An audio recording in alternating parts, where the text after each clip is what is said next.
Nunca terminamos el podcast. Conversaciones para crecer, sanar y vivir. Este es un espacio para hacer una pausa, respirar y mirarnos con honestidad. Aquí no venimos a tener todas las respuestas, sino a hacernos mejores preguntas. A reconocer nuestras heridas, nuestros aprendizajes, nuestras contradicciones y también nuestra esperanza. Crecer no es llegar a una meta, sanar no es borrar el pasado. Vivir no es solo sobrevivir. Todo es un proceso y todo está en movimiento. Porque nunca terminamos de conocernos, nunca terminamos de aprender, nunca terminamos de reconstruirnos. Este espacio es para ti, para tu historia y para tu camino. Nunca terminamos el podcast. Comenzamos.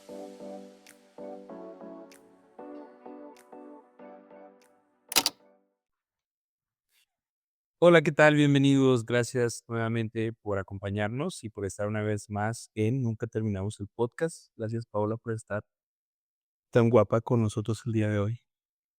Bueno, hoy vamos a hablar de un tema importante y bonito que, que es sobre qué necesitan los niños y las niñas en su proceso de crecimiento.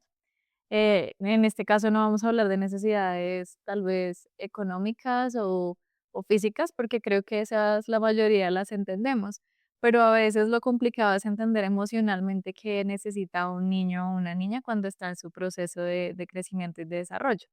He escuchado algunas veces a personas decir una frase que a mí en principio me parecía muy linda y luego me la cuestioné, que es: sé el adulto que necesitabas cuando eras niño.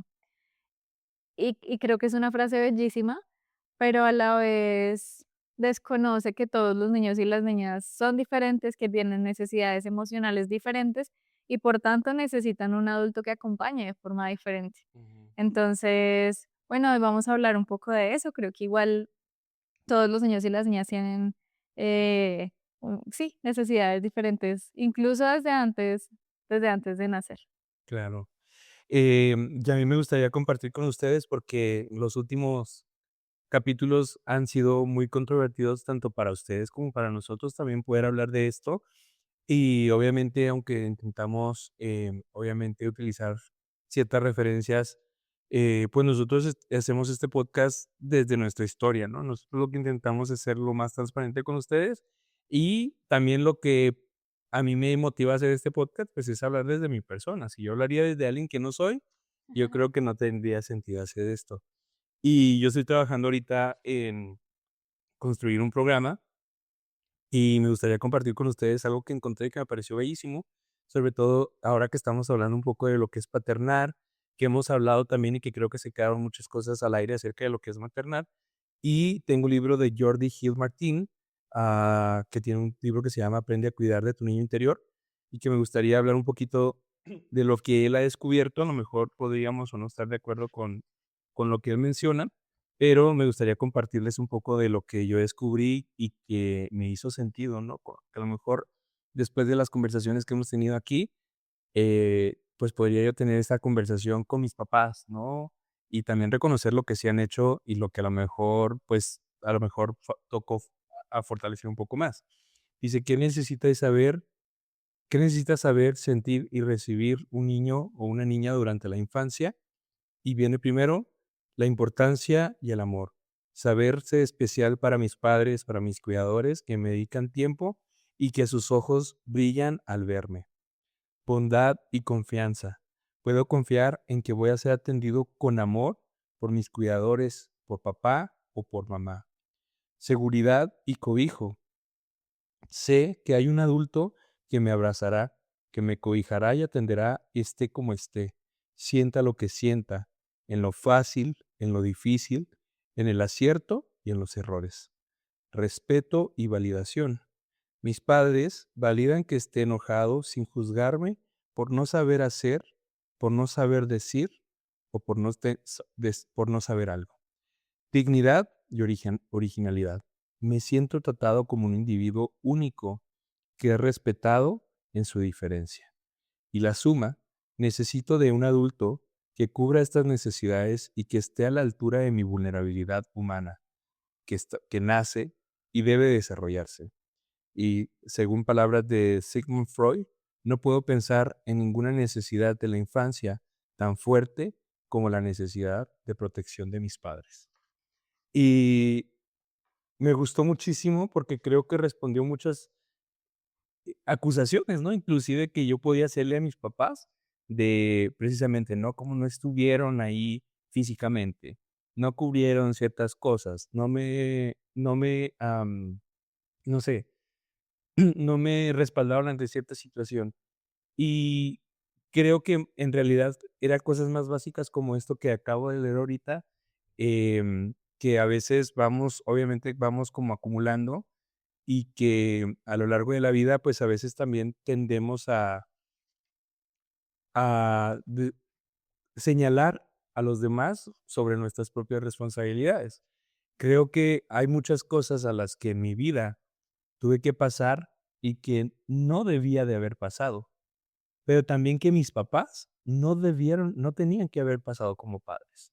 Hubo muchas negligencias que a lo mejor mis papás pudieron haber tenido conmigo, pero tampoco ellos como padres debían haber pasado por esas necesidades como papás. Me parece muy valioso que digas esto y es algo que yo conecto también en mi experiencia personal y es que después de que yo ya me hice señora, empecé a identificar que mis papás estaban creciendo al mismo tiempo que yo, ¿no? Porque a veces para uno como hijo como que los papás se congelan en el tiempo Sí. y uno no ve que están envejeciendo y en la medida en que una persona envejece, pues esa persona también está creciendo eh, en sí misma, ¿no? Entonces, yo, por ejemplo, sé que no soy la misma persona que era a los 25 años en muchas cosas, o sea, entre mis 25 y mis 30 han cambiado muchísimas cosas en mi vida, más de las que yo podría imaginar. He madurado más de lo que podría imaginar. Yo si ahora tuviera una conversación con mi niña de 25, mi pelada de 25, diría como, cuántas cosas han cambiado, ¿no? Y muchos de nuestros papás y mamás fueron padres incluso a los 15 años, ¿no? Como mujeres que han sido mamás a los 15 años y de ahí en adelante lo que quieras. Y yo me pregunto, por ejemplo, bueno, no sé a qué edad fue mamá tu mamá, pero una mujer de 15 años maternando, o incluso una mujer de 20 años maternando, todavía le queda mucho por conocerse a sí misma, conocerse a sí mismo, todavía le queda mucho por aprender, todavía le queda mucho por cambiar, por crecer. Pero uno como hijo no se da cuenta de eso porque uno cree que sus papás son productos terminados. Ujú. Entonces, tú tienes que ser de esta manera y en esa medida uno idealiza a los papás de lo que debería ser, como esto es lo que debería ser un papá y esto es lo que debería ser una mamá. Y en eso no se da cuenta que finalmente ellos también están en un proceso de crecimiento y que la mamá que tú tuviste a los 10 años o a los 5 o al año no es la misma mamá que tienes a los 30 y no es el mismo papá que tienes a los 30. Y es maravilloso también entender que ellos han pasado por ese proceso de transformación. Sí, yo no sé, creo que es una tarea que me llevo, no sé si hay un nombre, hablamos de paternar, de maternar, no sé si existe una palabra para decir hijar, ¿no? O sea, cómo Me saber ser encanta. hijo, cómo saber ser Ujú, hijo y poder conocer las ujú, necesidades de tus papás, mm. ¿no? O sea, porque sí, nosotros siempre estamos en dirección de venga para acá, ¿no? O sea, tú eres el adulto, tú eres esto, tú eres el otro, pero también nosotros nos convertimos en adultos y cuando nos convertimos en adultos muchas de las veces el árbol genealógico va hacia abajo, no va hacia arriba, ¿no? Es decir, nosotros nos convertimos entonces o en padres, o en tíos, o en cuñados, o en cuñadas, pero no fortalecemos el vínculo de ser hijos. Al contrario, muchas de las veces rompemos o vamos podando nuestro árbol genealógico, y a mí mi terapeuta me hizo un ejercicio que me parece maravilloso y que se lo agradezco, que yo les mencionaba anteriormente, yo quería conocer a mi papá. Y entonces ella me dijo: "¿Por qué no dejas como de recordarte que no conociste a tu papá porque él no se pudo abrir a contarte tu historia y te vuelves un antropólogo y empieces a descubrir y conocer y a tu papá?". Hice un ejercicio muy bonito que fue como, eh, buscar conocer a mi papá, ¿no? Y entonces, primero le pedí a mi mamá como: "Háblame un poco más de tu relación como con mi papá, ¿no? ¿Qué sabes de él?". Pero me fui un poco más allá, también fui con una tía. Y entonces tuvimos una plática maravillosa donde mi tía me contó y, pues, desnudó, ¿no?, a ese hombre que yo conocía fuerte, que yo conocía, firme. y me permitió ver muchísimas necesidades que mi papá había tenido, muchísimas cosas por las que mi papá pasó y también, digo, sé que no es todos los casos, pero en mi caso yo puedo sentir el privilegio, pues que con o sin errores, pues el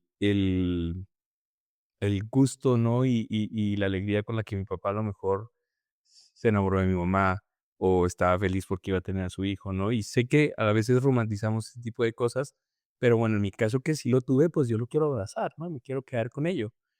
Y poco anterior a eso, algo que yo hacía y que también le agradezco a otra terapeuta, fue que mi papá perdió a su mamá hace un par de años, o sea, perdimos a mi abuelita, y yo hice dentro del comentario en terapia, mi papá no tiene mamá. Y esos son comentarios que a veces hacemos no solamente en contextos de parentalidad, sino en contextos sociales, ¿no? Em, no tener, y aunque mi abuelita ya no viva, mi papá tiene su mamá. Ya no está con vida, falleció.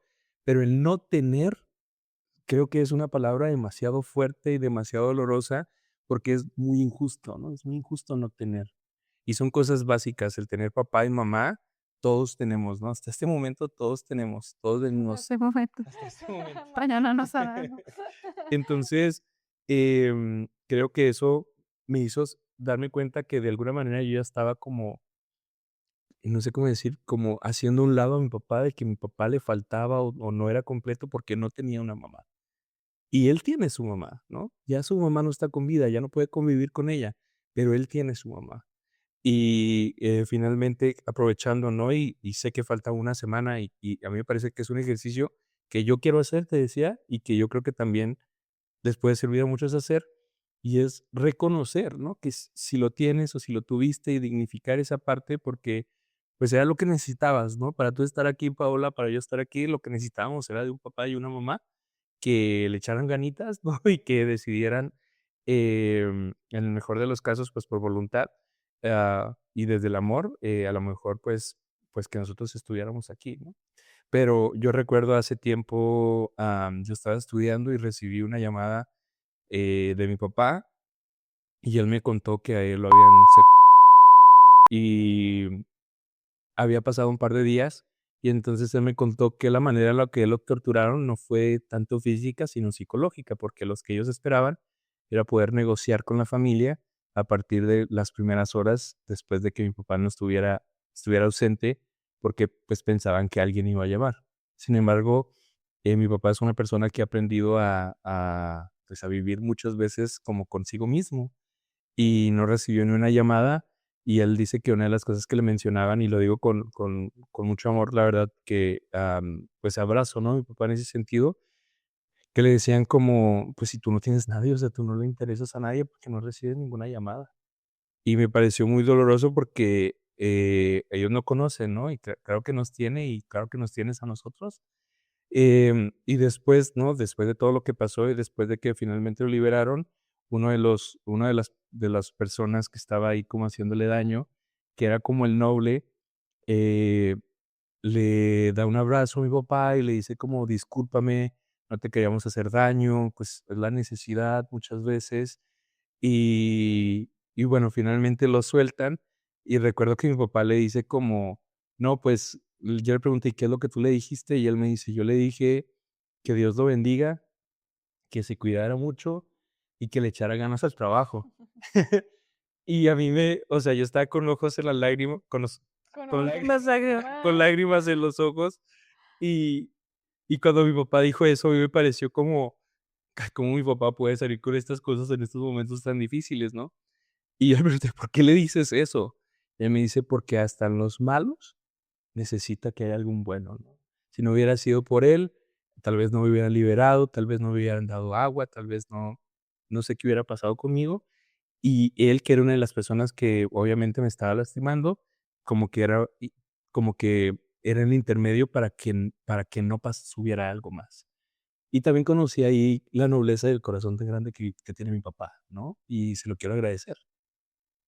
Sí, creo que también a veces sucede que cuando uno ha tenido figuras ausentes del papá, Ujú. eh, se hace más difícil reconocer esas cosas que sí pasaron, ¿no? Sí. Entonces, sí, pues emocionalmente no tuviste un papá que estuviese disponible, pero era una persona que estaba todo el tiempo trabajando arduamente para que pudieras ir a la escuela o tener unos zapatos, porque yo creo que también algo que heredaron los papás era esta idea de darle a uno lo que no tuvieron, ¿no? Exacto. Y nos pues igual, en Colombia está muy marcado esto, ¿no? Entonces, darle a mis hijos lo que no tuvieron.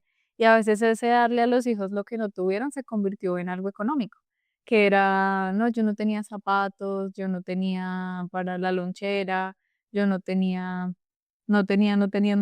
Y en esa medida lo que tú dices, el no tener es difícil y la carencia es dura. Ujú, Y cuando uno crece con esa carencia, trata de que a quienes ama no crezcan con esa carencia. Pero en principio esta carencia se ve desde lo económico. Entonces es ahí donde muchos papás están siempre dispuestos como a trabajar ciegamente todo el tiempo, a toda hora, para que sus hijos tengan unas condiciones de vida más dignas, lo cual es importante porque yo creo que también sin la comida y sin el techo y sin la dignidad no se puede tampoco vivir una vida bonita. Con hambre no estudias, sin techo lo pasas mal, lo que no significa que sea lo único que se necesita, ¿no? Y entonces acá luego, ahora que uno ha crecido y ha tenido cubiertas sus necesidades básicas, es donde se empieza a preguntar, bueno, y entonces si todo lo básico se cubrió, ¿qué es lo que me hizo falta y qué es lo que me duele tanto, no? ujú, Porque estas cosas que no hayan estado, ¿no? Y lo emocional empieza a ser muy relevante, porque generalmente lo que un niño o niña necesita, volviendo al inicio de este podcast, además de todas esas necesidades básicas que ya hay adultos que afortunadamente están esforzándose para cubrirlas, es un ser que te haga creer que puedes con la vida, porque finalmente todo lo que construyes en tu cerebro y la imagen que empiezas a hacerte de ti mismo, viene construida también por los adultos, por decirte que puedes hacer las cosas, que te puedes esforzar un poco más, que lo estás haciendo bien. Entonces, a veces estas cosas se necesitan mucho más que, no sé, yo recuerdo momentos en los que mi mami nos distribuía la comida de a muy poquito a cada uno porque no había para tanto, pero siempre en medio de esa distribución había como un jueguito, como, como casi para darnos a entender que no era importante que no hubiera tanta comida, así que desde que ujú. hubiera un poquito de comida estaba bien y que jugando en el medio de eso tal vez nos iba a distraer.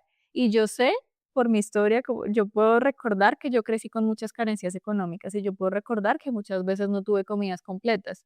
De hecho, ahora que soy vegetariana, yo a veces, mis papás a veces son como que coma carne. Y yo decía, pero si éramos vegetarianos de niños, ¿no? Como cuando estábamos pequeñitos, ¿cuál carne? Eso era lentejas, arroz, huevo, arroz, lenteja, huevo, como en diferente orden, pero siempre la misma comida. Y creo que aquí viene algo muy importante y es que cuando uno tiene hijos e hijas, vale la pena no transmitirle a ellos los miedos de la vida que uno tiene. Y esos miedos de la vida a veces pasan porque ellos se den cuenta absolutamente de todos los problemas económicos que hay en la casa, que yo creo que es importante hacerse consciente y enseñarles a ellos también a tener un reconocimiento de cómo lo económico y lo financiero es importante, enseñarles a cuidar el dinero, a entender que a veces no alcanza para todo, pero no cargarlos a ellos con cosas que no corresponden, Ujú, porque yo creo que esto es algo que lamentablemente a veces le pasa a los papás, y es que como no tienen otras personas en quienes depositar todo lo que pasa en la vida, entonces todo se lo cuentan a los niños o los niños se dan cuenta de todo lo que está pasando y los niños crecen con un agobio, como con una intensidad, además desde un lugar de no poder hacer nada, porque si te están echando de la casa con 5 años, muy probablemente es muy poco lo que tienes que hacer, más que llorar por la noche arropado sin que tus papás se den cuenta, angustiarte. Y yo creo que uno de los roles importantes de los adultos en esto es que los niños tienen que enterarse de las cosas, sí, pero no tienen que hacerse responsables de todas las cargas que lleva una familia, justamente porque son niños y porque es importante que los adultos aprendamos a mediar y a reconocer hasta qué punto les beneficia saber cosas y en qué punto no. sí. Ahorita yo pensaba como en ciertas tradiciones que son muy rescatables, ¿no? Por ejemplo, la de dar gracias. Hay muchas personas que, por ejemplo, lo bendicen la mesa, hay muchas personas que a lo mejor por la mañana o por la tarde oran, e independientemente de la fe o de la creencia que tú quieras transmitir, yo creo que la gratitud es uno de los valores fundamentales, ¿no? Y cuando tú eres una persona agradecida y cuando además te sabes, ¿no? Privilegiado por haber comido lentejas un día más, ¿no? Porque otra vez hubo lentejas. Hace poquito, no sé, creo que lo habíamos platicado de una persona a la que yo acompaño y decía, yo lo puse a leer un libro, El hombre en busca del sentido, y él llega a su casa y había pollito, caldito de pollo, ¿no? Entonces su primera reacción fue como, "Ay, otra vez caldo de pollo", ¿no? Y en su mente vino aquella lectura del libro donde la persona dice que pues ellos en ese espacio encerrado agradecían que el mesero no pudiera dar la cucharada más honda porque se podía traer, aunque sea lo espesito del caldo, y en ese momento él se sintió como una persona más bendecida porque en su casa había otra vez caldito de pollo, ¿no? Y eso viene, pues, también de reconocer, ¿no? O sea, nosotros a veces renegamos por recibir todos los días caldito de pollo, pero no sabemos lo que cuesta poder traer ese caldito de pollo a la mesa. Recordar nuevamente, ¿no? Que aunque es bueno querer darle una calidad de vida a tus hijos mucho más valiosos, pues tampoco no perderte de tú como papá, tú como mamá, de que tú eres valioso, que tú tienes que también cuidar de ti y que a veces te conviertes y te absorbes por completo en cumplir un rol, am, descuidándote, ¿no? Y dejándote de lado y que a veces también como hijos requerimos o requieren pues, saber cómo cuidarse. Y si yo estoy viendo un adulto que se hace responsable y que se cuida a sí mismo, y que se valora a sí mismo, entonces también yo estoy aprendiendo para el futuro que yo voy a ser igual de valioso o que yo ya soy igual de valioso que ellos, ¿no? Entonces, a veces yo he visto como esos comentarios de: "¿Quieres comer? No, no, no, come tú, ¿no? Yo soy feliz con que tú comas". Y entonces después tú renegas como, pero es que ni me preguntan si yo como, o se lo comen y ni me ofrecen. Pero creo que ese tipo de cosas vienen de lo que tú reforzaste en el pasado, porque tú hiciste, tú me hiciste creer que tú no sentías, que tú no comías, que tú no pasabas hambre, que tú no necesitabas esa como contención también. Y qué bonito que aprendamos a sensibilizarnos como familias. No como hijos, no como padres, sino como familias, porque la familia es una microsociedad, ¿no? Además, creo que aquí hay algo importante y es a nadie le gusta sentirse juzgado y yo creo que eso es algo que he ido aprendiendo como en el último año, Ujú, reconociendo, yo creo que finalmente es un sentimiento que cada uno en su casa puede tener y es, no te gusta sentirte señalado. Em, pero a los papás tampoco les gusta sentirse juzgados y a uno como hijo no le gustaba sentirse juzgado. Y aquí viene otra necesidad gigante de los niños y es de los niños, niñas y adolescentes. Es uno no quiere un papá juzgón y ujú. los papás resultan ser muy juzgones y luego uno de hecho aprende y reproduce eso con sus papás, ¿no? Entonces, a mí me causa mucha curiosidad también porque uno a veces no identifica cuánto se parece a las personas que lo criaron. A la abuelita si lo crió, a la mamá o al papá, pues porque también hay figuras más presentes que otras, pero uno se parece mucho, y hace poco yo hablaba con una amiga y su hija yo la veo, es una niña criada maravillosamente, pero es contestona, harto contestona. Tiene tal vez 5 años y no es una niña grosera, pero ella contesta igual de igual manera que su mami lo hacía, porque yo la conocía a mi amiga cuando era, pues, cuando era muy joven, muy Ujú. niña. Entonces, yo veía a su hija hablándole a ella y para mí era la copia de cómo ella le hablaba a su mamá y y era muy bello y a la vez creo que me generaba a mí muchos cuestionamientos sobre cuánto uno se parece a sus familiares, a las personas que lo crían y cómo uno reproduce esas conductas. Porque, por ejemplo, a mí algo parecido me sucede con mi mami. Mi mami es una persona contestona, pero cuando yo estaba en mi adolescencia me decían siempre como: "Ah, no me conteste, y usted no me hable así". Y yo creo que eso me ha servido en muchos escenarios de mi vida donde yo le he puesto un límite a personas que se están pasando conmigo y ese ser contestona, irreverente de mi mamá, ha sido un juego que hemos jugado las 2. Sí, Ella lo jugó, lo ha jugado toda la vida y yo aprendí a jugar también ese juego de ser contestona irreverente y me ha hecho tanto daño como tanto bien, porque en muchos escenarios me ha funcionado en cosas, pero también en muchos escenarios no era necesario.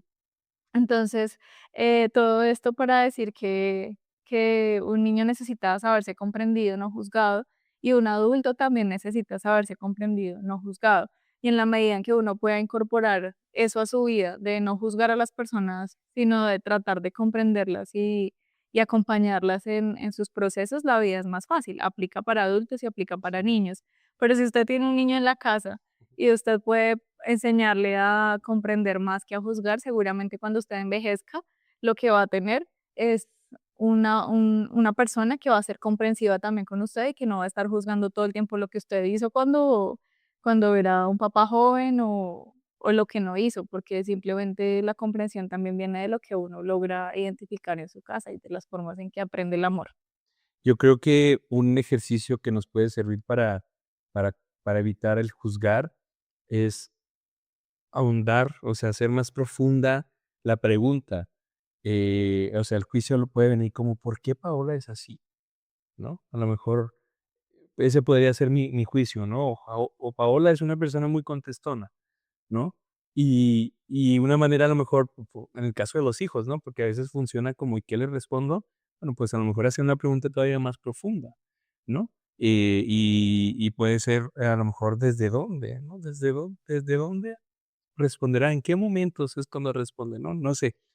A veces tenemos que ser creativos con este tipo de cosas, preguntarle a ChatGPT que nos permite a lo mejor convertir esta pregunta que nos hace enjuiciar a alguien, convertirla o bueno, quitarle ese juicio de querer juzgar a alguien por algo mucho más humano y más sensible. Pues sencillamente, bueno, ojalá que no tengamos que estar andando estas preguntas, sino que aprendamos que hay cosas que a nosotros no nos corresponden.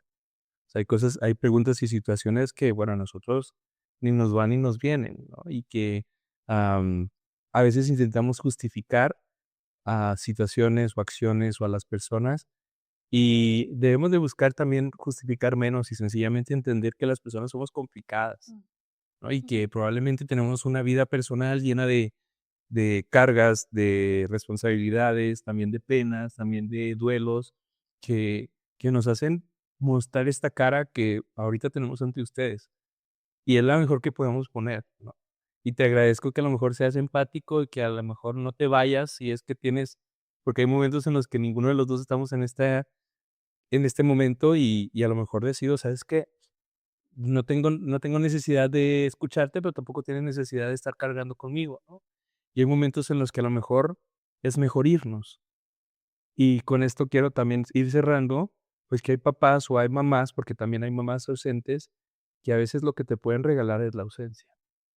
A veces nosotros vemos la ausencia, que no la voy a justificar, pero a veces nosotros interpretamos la ausencia como un abandono y también a veces tenemos que entender la ausencia, pues, como una muestra de incapacidad, ¿no? La persona está cargando por demasiado, la persona, se sobrecargó, la persona, no sé cuál sea el motivo de cada quien, pero tenemos que aprender también que a veces, pues, lo que mejor podemos recibir de alguien es la ausencia. Si tú ibas a ser una persona que ibas a ser infeliz, que te ibas a lastimar, que ibas a herir, que ibas a potencializar todas estas cuestiones desagradables en tu familia, pues gracias, gracias por no haber estado. Em, a veces la decisión de irse es voluntaria, pero también hay decisiones involuntarias, ¿no? Cuando papá fallece, cuando mamá fallece, cuando alguien que amábamos y que necesitábamos se va de nuestra vida, ¿no? Y aunque tú entiendes que obviamente la persona no tenía la intención de irse, yo creo que a veces sí hay un reclama de por qué te fuiste, ¿no? ¿Por qué te fuiste y me abandonaste? Yo soñé, ya con esto quiero cerrar, yo soñé justo anoche que yo moría y me parecía tan bonito porque yo sabía que iba a morir, pero tenía la posibilidad de hablar con todas las personas a mi alrededor. Y yo tenía las ganas inmensas de seguir viviendo, pero también como que sabía yo que tenía que morir, ¿no? Y ese era mi sueño. Y entonces mi trabajo no era como luchar porque las personas hicieran algo para que yo sobreviviera, sino mi trabajo era hacer entender a las personas que si yo me iba, era porque tenía que hacer así, ¿no? Y cuando yo desperté sentí como mucha gratitud porque digo como quiero vivir de esta manera. Quiero vivir que cuando mi ausencia no es que cuando mi ausencia esté, no se vea como un abandono, se vea como una etapa de una parte de la vida, pero también que sepan que mi presencia sigue a través de las experiencias, de esto que estamos grabando, de de los amores, de las penas, ¿no? De tantas cosas que hacemos. Entonces, quedémonos, ¿no? Creo yo con esto y soltemos aquello que nos lastima. A mí me gustaría añadir solo para cerrar, que el hecho de que haya habido ausencia de una persona, que haya ausencia de una persona en este momento, no es nuestra culpa. Ujú, Porque creo que a veces uno asume esa responsabilidad también de no, seguramente mi papá se fue porque yo era, y sobre todo eso pasa mucho cuando se es niño. ujú, Entonces, si usted es una mujer, un papá que está creando en este momento un hijo solo, también creo que es importante hacerle saber a ese hijo que los adultos tomamos decisiones, que tomamos decisiones basadas en nuestra propia experiencia personal y que no es culpa ni responsabilidad de los niños cuando, pues, cuando hay algunas figuras se ausentan, ¿no? ujú. Sí, yo creo que eso es súper valioso también como saber que porque los hijos luego se piensan, ¿no? Como, ¿se habrán separado por mí o yo fui el causante? ¿Por qué cuando yo llegué? ¿No? Y bueno, a veces son cosas que no nos corresponde, eh, lastimarnos de esa manera. Pues bueno, creo que con eso cerramos el día de hoy. Estamos a tiempo, ¿no? De poder platicar, de poder cerrar, de poder sanar, a lo mejor de poder felicitar o de poder honrar a alguien que ya no está con nosotros, somos potencialmente papá y potencialmente mamá, pero está en cada uno de nosotros si tomamos esas cosas desagradables para justificar nuestros errores, o crear una composta de eso y asegurarnos de dar frutos como nosotros sabemos que podemos hacer. Gracias. Muchas gracias por quedarse hasta aquí. Hasta la próxima.